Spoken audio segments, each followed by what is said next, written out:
Luffy is a terrorist. He is. He is.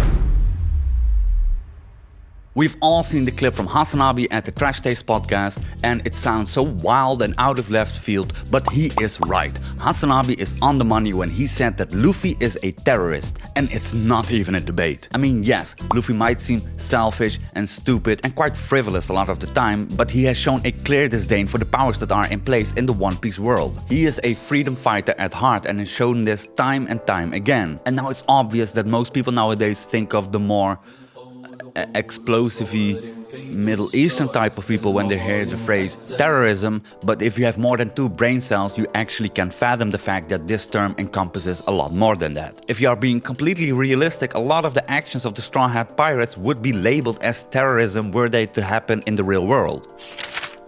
Exhibit A: freeing and recruiting convicted felons.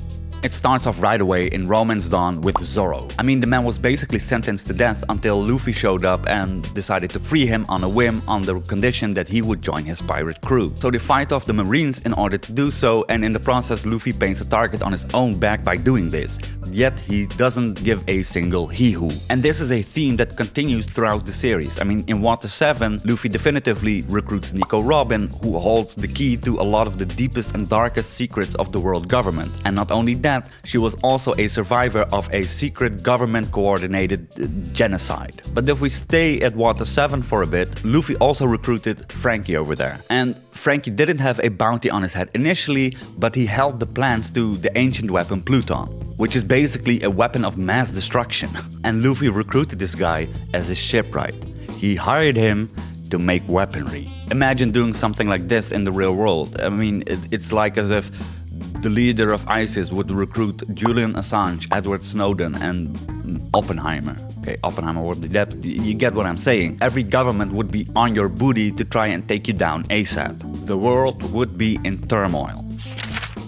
Exhibit B: direct links to high-profile figures on the world's most wanted list. Again, this immediately starts in Romance Dawn when the relationship between Luffy and Shanks is established. And Shanks, being one of the 4 emperors of the sea, is not a good sign. But it's not just Shanks, of course, because Luffy's biological father, Monkey D. Dragon, is a literal ringleader of a revolutionary army. The man is a rebel. And it doesn't end there, because there's also, of course, Portgas the Ace, who is Luffy's quote-unquote brother, adoptive brother basically. And Ace being a division commander of the Whitebeard Pirates, and Whitebeard being one of the other 4 emperors of the sea, isn't a great sign as well. But it's not just that, because Ace is of course also the biological son of Gold D. Roger, the late Pirate King, the man who was arguably the biggest threat to the world government that has ever been. And there are of course more people, and one of them not being exactly a most wanted member, but his grandfather, Monkey D. Garp. The man was a marine legend. He was the marine hero and one of, if not the most powerful marine back in his prime. He is the one that raised Luffy, and he raised him to be a marine. Luffy basically got a military education starting from a very young age. All of this points at Luffy being a potential and very real threat to the world government.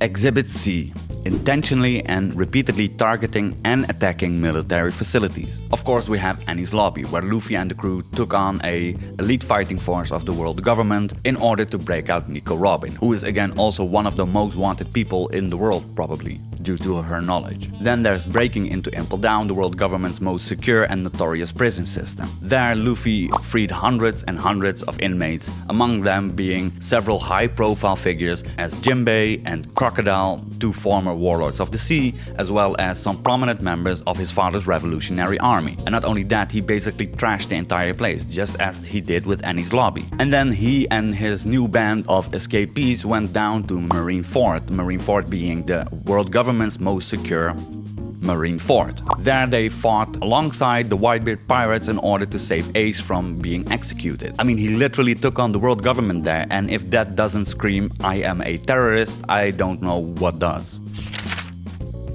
Exhibit D: He literally topples governments. And he does this partially in the secretive USA CIA kind of way, where he sneaks into the country, gathers local support, and coerces them into open rebellion, but also in the I'ma kick your teeth in and I don't care if they know it was me kind of way. He ousted Crocodile from Alabasta, he established a protectorate of Fishman Island, nabbing it away from Big Mom, another one of the 4 emperors of the sea. He dethroned Doflamingo in Dressrosa and is set to do it all over again in Wano. Yes, I'm an anime only watcher, don't at me, mangas are expensive, okay?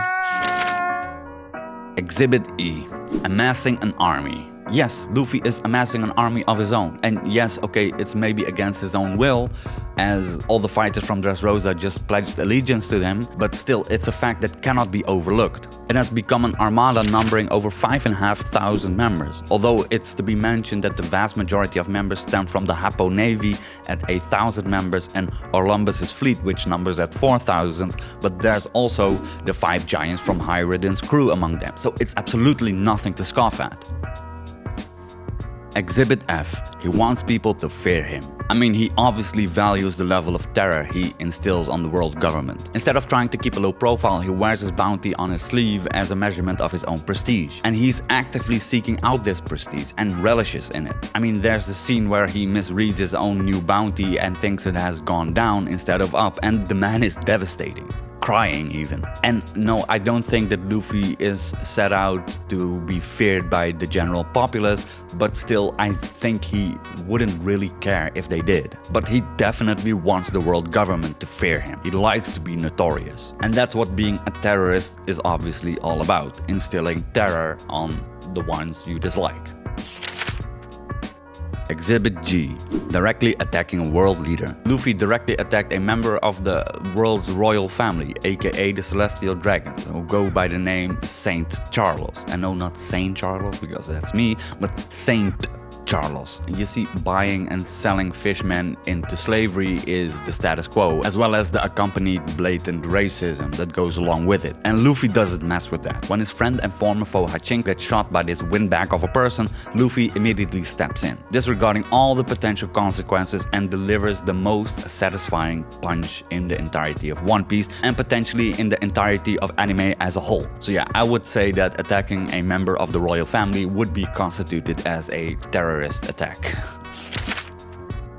And last but certainly not least, we have Exhibit S, which is he openly declared war against the world. It's in Enies lobby where Luffy tells Usopp to shoot and burn the world government flag. And this means war, and he was very much aware of that. I mean, once Pandam even reiterated what it actually meant, what he has just done, Luffy's direct response was, bring it on. He showed a clear intent to take on the entire world in order to maintain and pursue his own ideals. And that's exactly what a lot of the real world terrorists are doing. So in short, he recruits convicted felons, he has direct links to high-profile figures on the world's most wanted list, he intentionally and repeatedly targets and attacks military facilities, he topples entire governments, he amasses an army of his own, he values the level of terror he instills, he directly attacked a member of the world's royal family, and he has openly declared war against the entire world. If this doesn't constitute being a terrorist, I don't know what does. So no, it doesn't matter who's in charge, Luffy will take you on, no matter what, if you are standing in his way. Whether you be a world government, a warlord of the sea, an emperor of the sea, Luffy doesn't give a single hee-hoo about you and the status quo. He'll burn your flag, free your prisoners, and liberate the oppressed. It's just that simple. And he will destroy any governmental facility or country in the process if needed. So yeah, Hasanabi was right. From a government perspective, Luffy is definitely a terrorist, whether you like it or not. I hope you guys enjoyed the video. This is my first one on this new channel where I'm going to do more One Piece related content and perhaps even dabble in some other anime stuff along the way. So if you like this video, be sure to give it a thumbs up and subscribe so you won't miss out on future One Piece videos. Thank you guys for watching. Hope to see you guys next time.